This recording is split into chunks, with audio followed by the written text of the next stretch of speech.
селах без семейных врачей вакцинация от коронавируса идет с трудом. В Данку насчитывается более 1000 жителей, и желающих сделать прививку, по словам самих сельчан, очень много. Но медик приезжает из районного центра только раз в неделю. За 3 таких выезда вакцинироваться смогли всего чуть более 70 человек.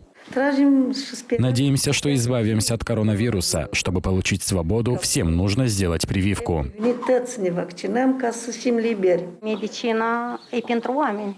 Медицина, она для людей. Нам дают возможность сохранить здоровье, чтобы мы не попали в реанимацию или морг. Dar să ne dea ușa, adică vaccina asta cred că e socotită pentru sănătatea noastră. Больше вакцинезы. Многие хотят прививку, но не хватает вакцин.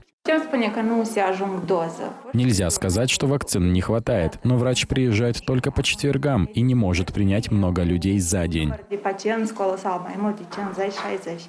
Семейный врач жителей Данку Анжела Цуркан предлагает желающим сделать прививку поскорее приехать в районный центр Хунчешты. Тем, у кого такой возможности нет, могут записаться на вакцинацию на дому.